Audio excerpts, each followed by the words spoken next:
Riveting content. Empowering your life. Welcome to the Sphere. This episode is sponsored by True Digital Media Consulting.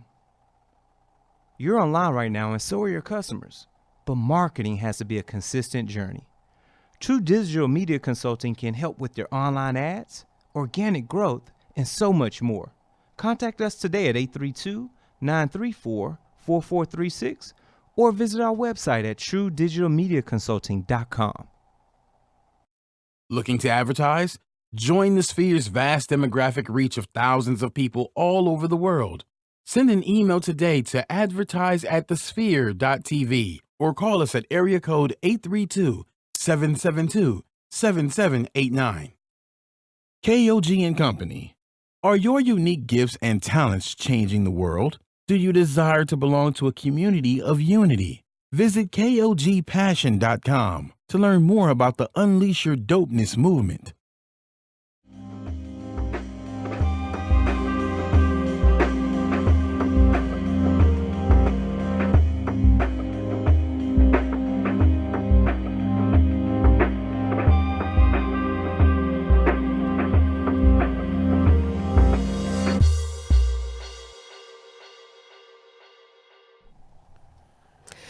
Good evening, everyone. This is the Docs. We are here to inspire, empower, and inform you about your health and wellness so you can take care of yourself.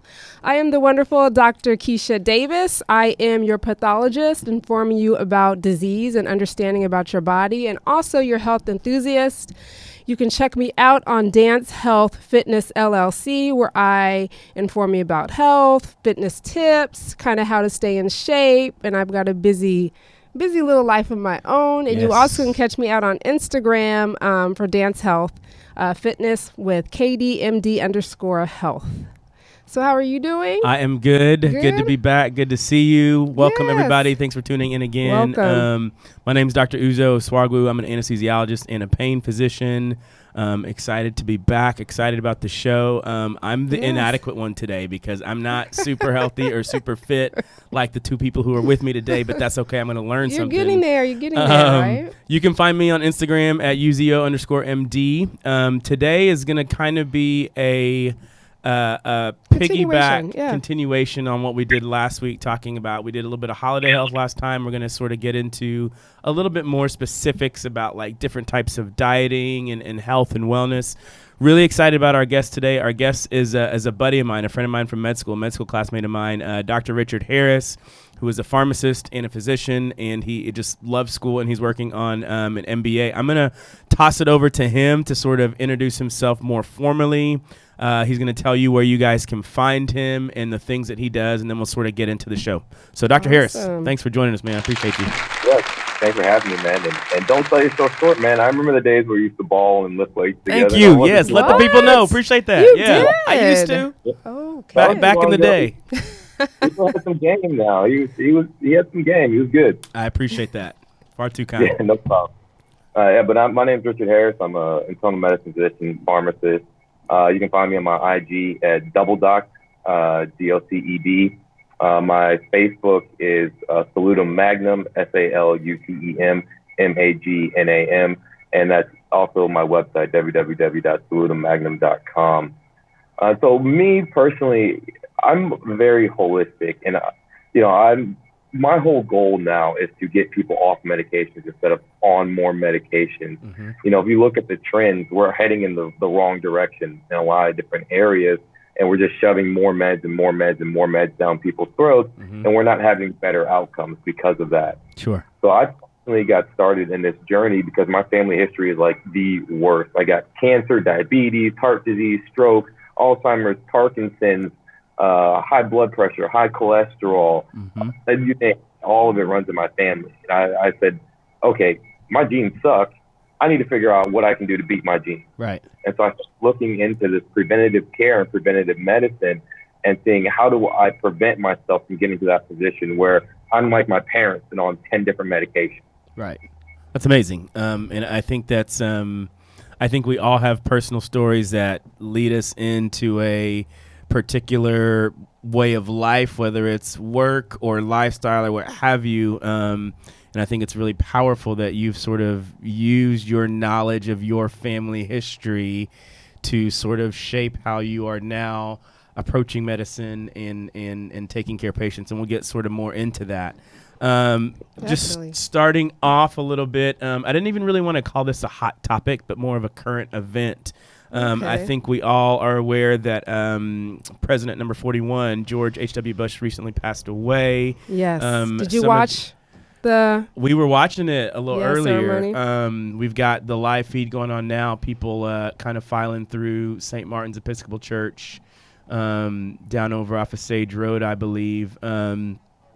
So just wanted to definitely, regardless of whatever your political affiliation is or what your thoughts were, your heart goes out to anybody that loses a family member, especially around the holiday season, kind of like we talked about last week, the effects that can have on a family, emotionally and mentally. So definitely thoughts and prayers out to the Bush family and definitely be thinking about. Yeah, well, I will say he did live his life to the fullest. Yeah. He did get to live his life to the fullest, make sure that he took advantage of everything he could. Right. So it's kind of almost a segue to, do you want to live your life to the fullest? Do you want to prevent Definitely. Or, dying early or a lot of these diseases? Right. Which is why the holiday time is we feel like we can splurge or go crazy. Mm-hmm. And for me, you already know my philosophy is a pace. A little bit goes a long way. Right. So it's worked for me because I can say I'm 35 plus. Mm-hmm. I have a teenager. I have an 8-year-old. Yeah. I've never gained more than 15 pounds postpartum. Wow. I've never had that freshman 15, none of that, because I found something that worked for me. Sure. And I used it. Yeah. I mean, I've had to have mammograms before the age of 35. There's a lot of things, but I think that choosing to eat right and to work out on a continuous basis has prevented me from probably having a lot of things I could have right now. Yeah. So that's a great sort of first question for you, Dr. Harris. Richard. Richard is one of those guys in medical school. It's just like, how does this guy work out all the time? Oh yeah, and that was eat me. Super healthy and still do how is that possible? So what was, again, and some of this you may have already answered by identifying and knowing your family history. What was sort of your motivation and what continues to be your motivation now? Because that's hard to maintain. Mm-hmm. For me, it started with accountability, and it started in high school. And it was, back in high school, you'd have your coaches tell you to go run 5 miles or do something, so you're almost puking on yourself. And I'm like looking at this person who's overweight. I'm like, you can't do this. Yeah. What do you have the right to tell me to do something when you physically can't do it? That's true. So for me, it's always been about accountability. I never tell my patients, I never tell my clients to do anything that I won't do. Yeah. Or that I haven't done. Right. All the lifestyle stuff, all the eating patterns, the exercise, the meditation, all the holistic stuff I tell my patients to do are stuff that I personally do. Yeah. So that, to me, number one, it was accountability. Number two, it was just being real with people and sitting down and having a conversation. I know how hard it is to do these things. The life can interrupt your best plan. Yeah. And so once you make it a routine, once you make it a habit, it becomes just part of who you are. So now going to the gym, I can't miss the gym. It just doesn't happen. Yeah. I become Dr. Jekyll, Mr. Hyde. Right. I don't go work out. Yeah. So it's just talking to people and be like, look, I understand you're busy. I know what you're going through. Here's everything I got going on. Start here, work your way up slowly, just so I can be relatable to people. And I'm just not somebody telling them what to do with no skin in the game. Right. So sort of a follow-up question to that would be, and that's sort of where we were going tonight specifically is, I feel like the ketogenic diet is this big thing that has, been out there, is very much something that is in the news and everybody's starting it or stopping it or trying it. Mm-hmm. As someone who has probably a little bit more knowledge than myself for sure and the general population, how would you explain in layman's term what the ketogenic diet is and what it is accomplishing? Sure. So to answer your first question, the essence of the ketogenic diet, it is a high-fat, moderate protein, low carbohydrate diet. And now the first thing I tell people with that is, number one, you're eating good fats. It's not like Atkins where you could eat a bunch of processed food and stuff like that. We know the dangers of processed food, inflammation, diabetes, high blood pressure, correlates to all of that. But you're eating high quality fats, olive oil, avocados, macadamia nuts, pecans, grass-fed meat, using heavy cream and ghee and butter, those kind of fats. And then you are still getting a good intake of carbohydrates. It's just your carbohydrates are mainly vegetables. We tend to not think of vegetables as carbohydrates, but they are carbohydrates. They just have a lot of fiber. So your net carbs, the actual amount of carbs minus the fiber is very low. Mm-hmm. So once I switched to keto, I started eating more vegetables than I ever ate in my life. And then you can sprinkle in some fruits and things like that. What I tell people is, if it doesn't walk, swim, run, or come from the ground, don't eat it. If it's in a package, if it's in a box, don't eat it. If it didn't exist 3,000 years ago when our ancestors were running around, don't eat it. And that's the simplest way to explain what the essence of the keto diet is.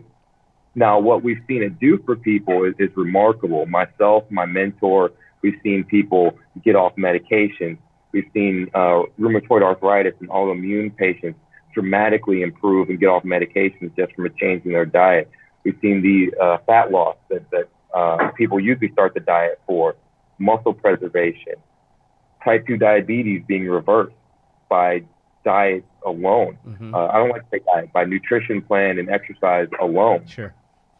A lot of the research actually right now in keto is about brain health, about protecting the brain from Alzheimer's, from Parkinson's, as well as helping with anti-aging effects. There's some evidence out there that ketones repair your telomeres, actually help your DNA repair itself. And so there's a longevity aspect there. So you're starting to see papers and papers and papers come out about the benefits of ketones and ketosis. Mm-hmm.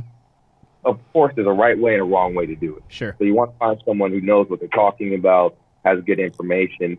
I have a Facebook group out there called Keto Connected, and that's all we do is give you real information about ketosis and ketones, so that you're getting into a good keto nutrition plan and avoiding the pitfalls that you see out there. Nice. So what do you say for the vegans out there for trying this ketone?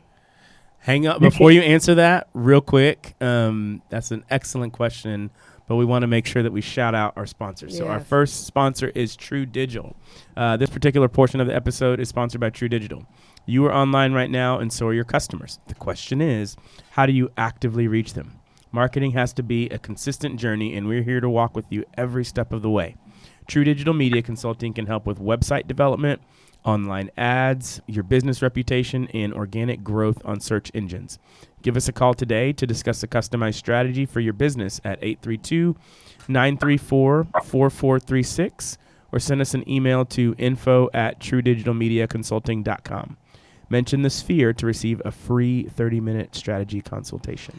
Check that out, True Shout Digital. out to True Digital. So yes, sorry, back to your question, which is awesome.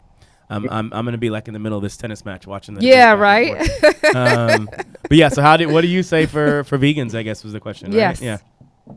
You can do a vegan keto. I know people who do it.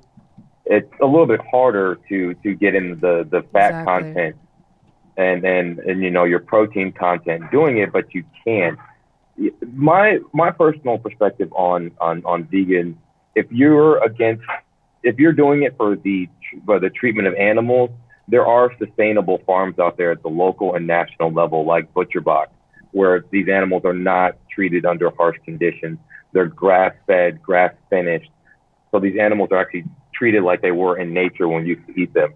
If you're doing it because you think that meat is bad or harmful for you, that's not true. All those studies that show that red meat is bad, for instance, what do most people get from their red meat intake? Processed foods, salami, ham, lunch meat, those kind of things. So those are the things. Processed foods we know are bad for you because of the preservatives and the chemicals, and they cause inflammation. But if you just isolate grass-fed like red meat, there is no problem with that. It actually prevents inflammation. It helps fight inflammation. It has good fat in that. Right. So to me, I think the part of the problem with being vegan and is that you do miss out on some key nutrients. So I think that any nutrition plan that misses out on key nutrients is not a sustainable plan. We often see vegans come in with B12 deficiencies, B vitamin deficiencies, as well as iron deficiencies. A lot of times they're anemic, and so you have to supplement those based upon your dietary plan. So I think that it misses out on a key aspect of what we as humans have survived on for a long time, which is animal meats, proteins, and fats. Nice. Mm-hmm. Keisha, do you have I'm on the other side of it. Do you have a rebuttal to this? I'm going to turn my attention this way. So for me, everyone, has their opinion. I appreciate. I have been vegan for a long time, but now I'm a pescatarian. I've just got rid of the labels. I know a lot of vegans, and I know vegans that eat wrong. And so I think they're in the same boat as these people who do keto to try to lose weight real fast, who are doing keto wrong. Mm-hmm.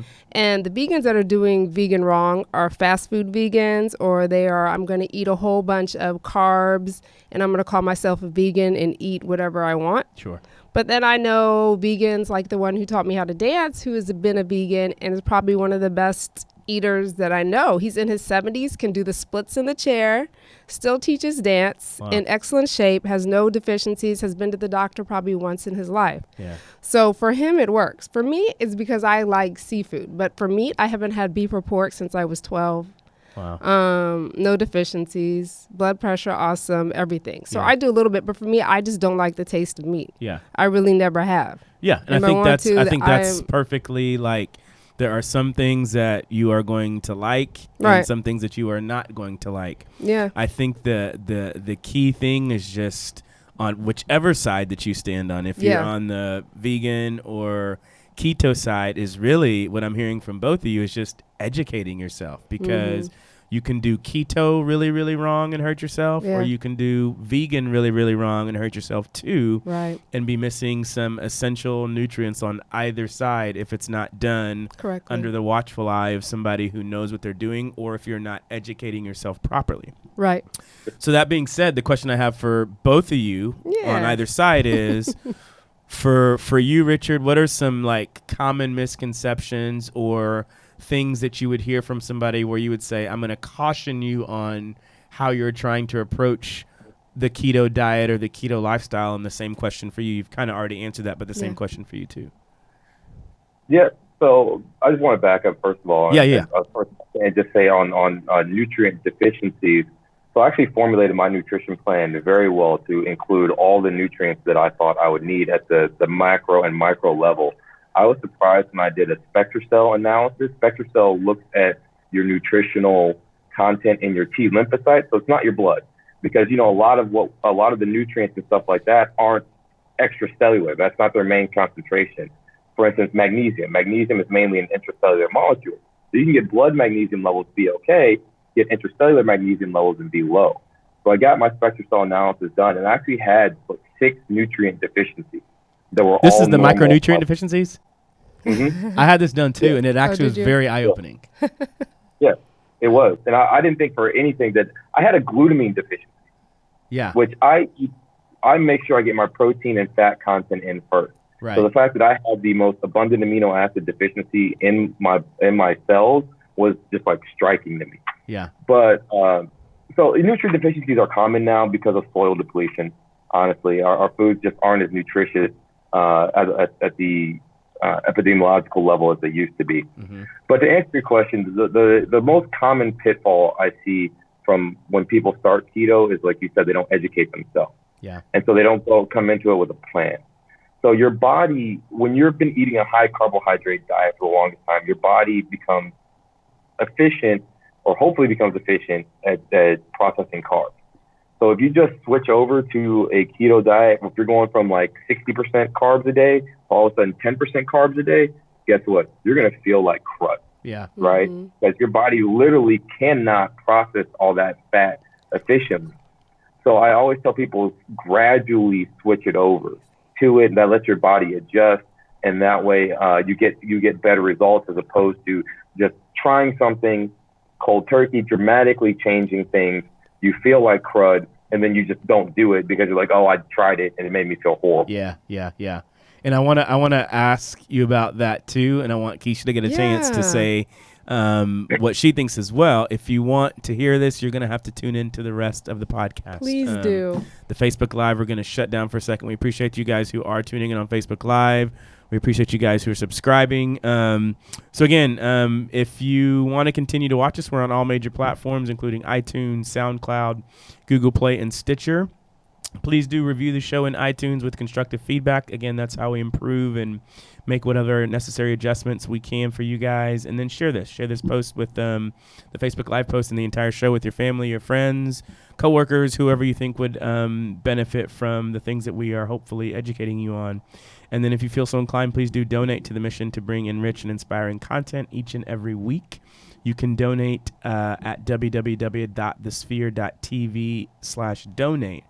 And special for the month of December, the Sphere has decided to help the Hungerthon initiative, which is an initiative that is striving to end hunger in America, which is amazing, and around the globe.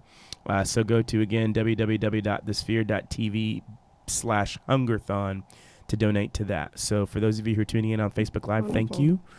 Check out the rest of the podcast a little bit later. Have a good evening. Bye.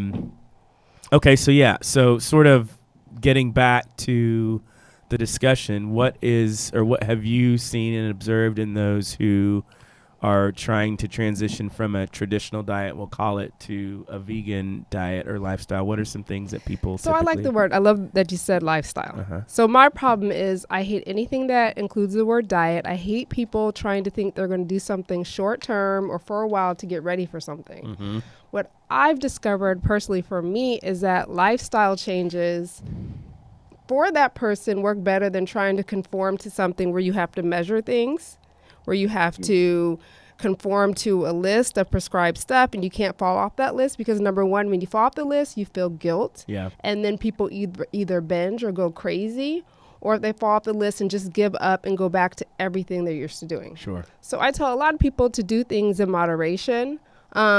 I have a glass of wine, and I'm not going to lie, I always have a glass of wine. Sure. But because I do it in moderation and I do most of my diet completely whole foods or do raw food cleanse, not a raw food diet, but a raw food cleanse, then when I do try to do something that may not be the most ideal or healthy, my body does not react to it. Sure. I don't go crazy, but it also lets me feel normal or, living right. Yeah. So the pitfall I think people have is that if I'm vegan, if I go around and stamp on my forehead I'm vegan, then I'm good. Yeah. So that's why I don't carry a label. I don't go around telling people I'm vegan. I just say I'm a clean eater, I'm a healthy eater, and I eat the way I do. Yeah. So I know people that are vegan and it works for them. My family, I grew up in the South, so they eat completely opposite. But Sure. I'm not going to shove that down them, my ideals. Right. I'm going to let them see, like my children, they see by example. Right. Number one, how I'm eating. And then that way it kind of rubs off on them. They're like, okay, we're not going to have this in the house. We don't have soda in the house.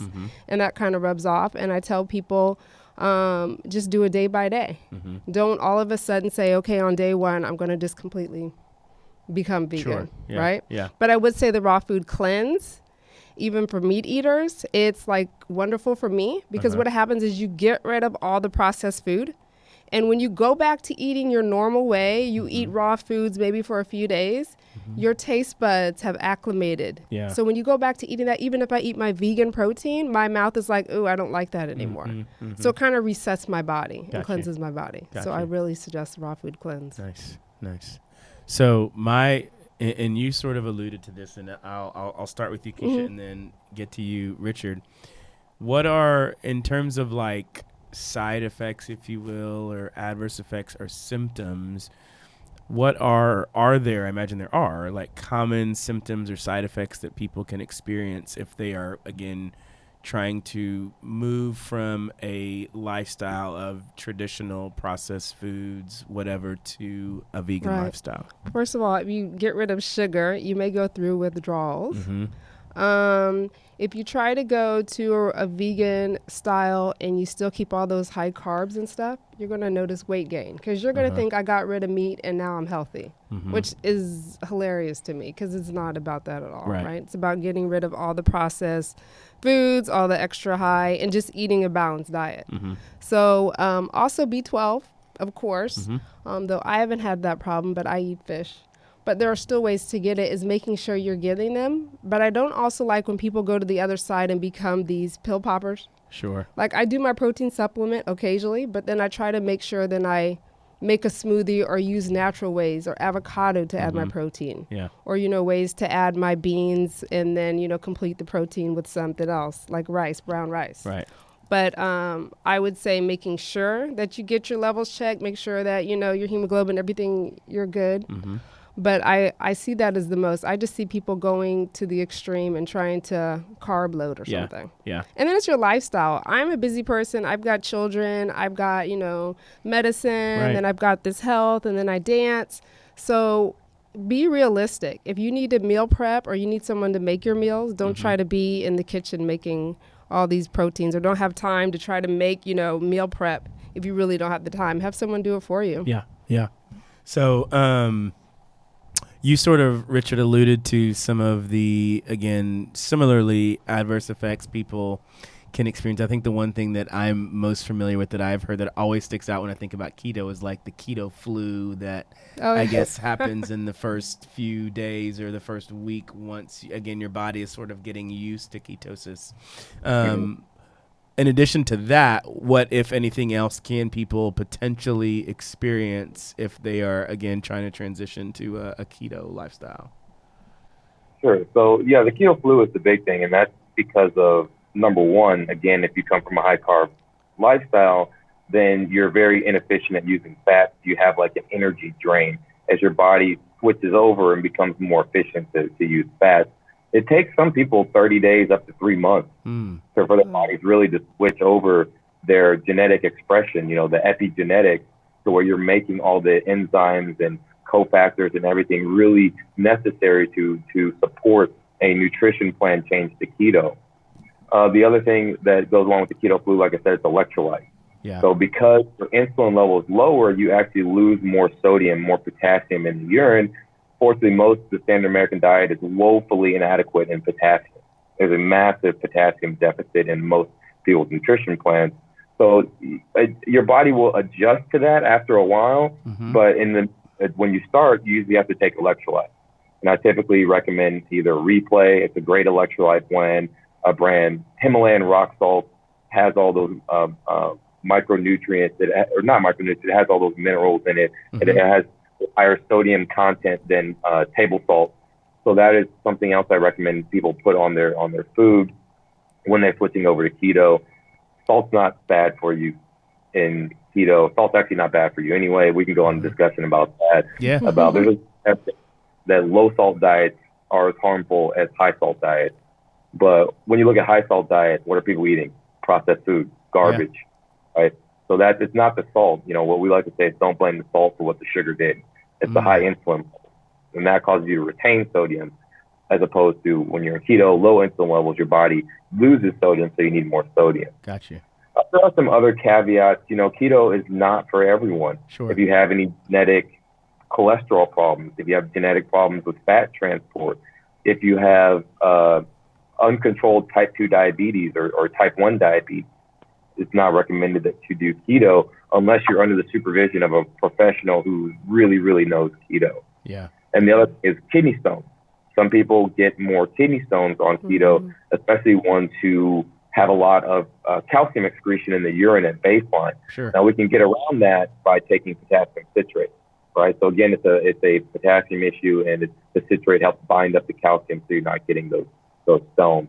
But those are the most common things that I see. We have some other things as well in our group on Keto Connected to talk about when you switch over to keto, what to expect, and how to counteract that.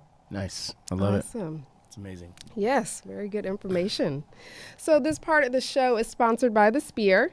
If you're starting your business, if you're looking for a place to advertise, do you need to reach out to thousands across the world to build your brand or sell your product? If so, get your product placement and your advertising needs handled right here at the Sphere.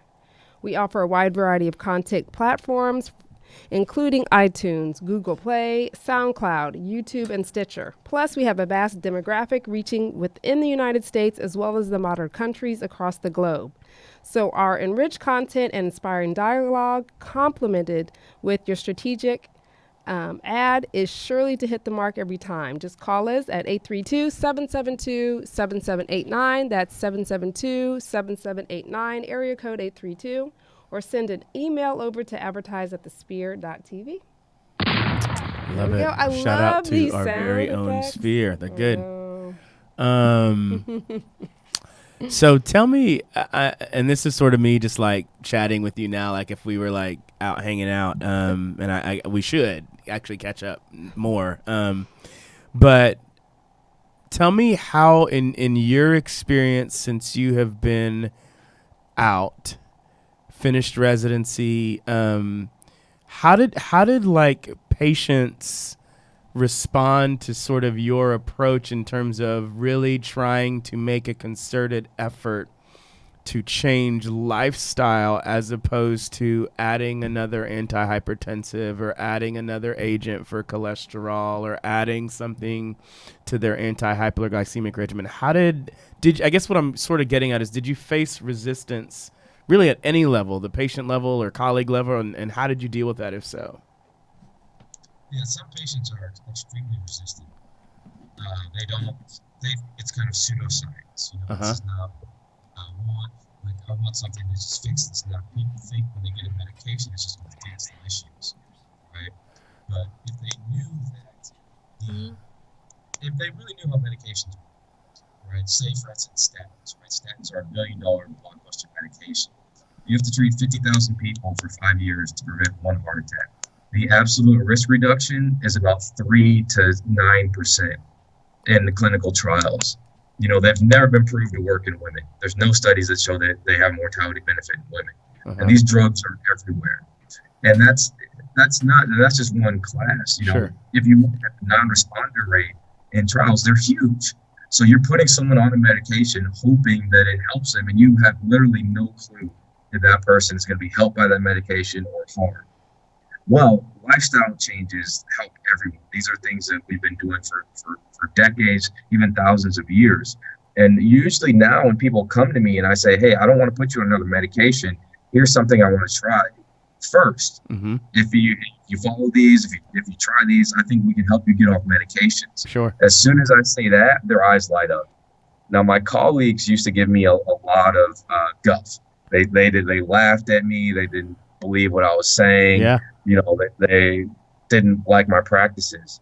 And then when I left the group I was working for before, and my patients had come back down 50 pounds, down 60 pounds, off medications, feeling great. Then they were like, oh, hey, what did you tell this person? What are you doing? Sure. Can I get some information on that? Yeah. You're starting to see a lot more people move in this direction. Yeah. We can't do the complex stuff if you're not doing the basics. Yeah. Right? That's house good. card. That's how things fall apart. Right. So a lot of what I do is getting back to the basics: nutrition, sleep, exercise, social. Get out there, be a part of a group bigger than yourself. Yeah. Go to church, get involved with philanthropy. All of that has health benefits. Meditation. Yeah. Human beings have been meditating for thousands of years before we even knew the health benefits. And now we know that things like meditation and saunas, we have the science behind what we intrinsically knew was beneficial. So a lot of what I do is literally just going back to the basics. Yeah. I think it's amazing too. And I think for me particularly, thinking about my patient population with chronic pain issues and the opioid epidemic, right? And trying to sort of change the way that patients view their chronic pain as it relates to their physical limitations and the emotional limitations that those physical limitations then impose on them, and then the impact that it has on everybody around them, right? I think especially in this sort of age of let's add something else or let's increase this, it really, you have to take a step back and think, okay, and what do I think is the root cause of this issue, right? And is adding something else going to be beneficial, or is it going to be harmful?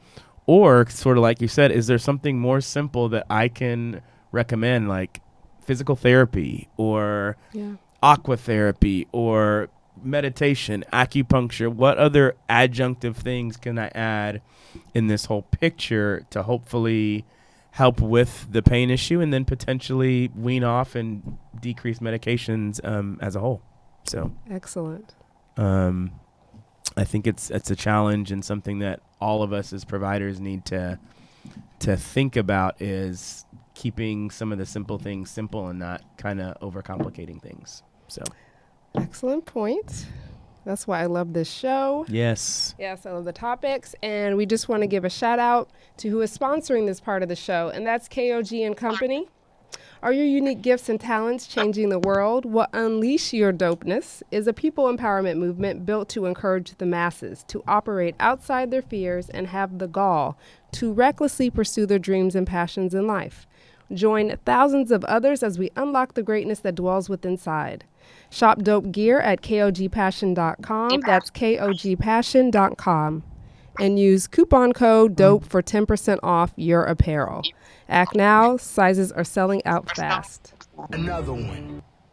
Well, thank you. Thank you. Well, Love this is it. a good topic. Good show. Yeah, I feel like I learned from you guys tonight. This was very educational for me. I'm like going to go back and watch it again and be like, what was that really they said? Good. Exactly.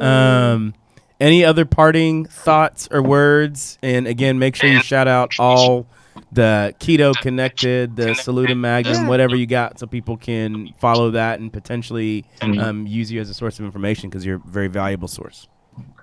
Yeah, absolutely. And the thing I try to tell people is, do not put your health into someone else's hands.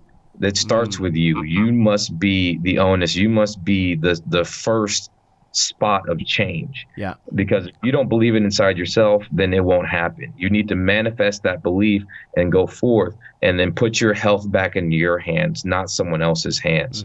Again, if you want to find me on social media, there's my Facebook group, Keto Connected. There's my Instagram at Double Docked, and there's my business page at www.salutummagnum.com, SALUTEMMAGNAM, and also my Facebook page at the same name. Wish everyone listening, a Merry Christmas, a Happy New Year's, Happy Holidays, Happy Kwanzaa, Happy Happy everything. Whatever your faith or religion is, I wish you the best, and God's blessings upon us all. Awesome. Yeah, thank you. Can't think of a better way to top it off than that. So thank you guys for listening, for tuning in, for subscribing. Continue to do so. Continue to tell whoever about it. And again, like we always said, feedback. We need your feedback to figure out how we can do this better. And hopefully this was educational for you. Like I learned a lot tonight, and I'm going to use some of these tips to change my lifestyle, not my diet. Awesome. So we will see you guys next week. Thanks a lot. Take care. Bye.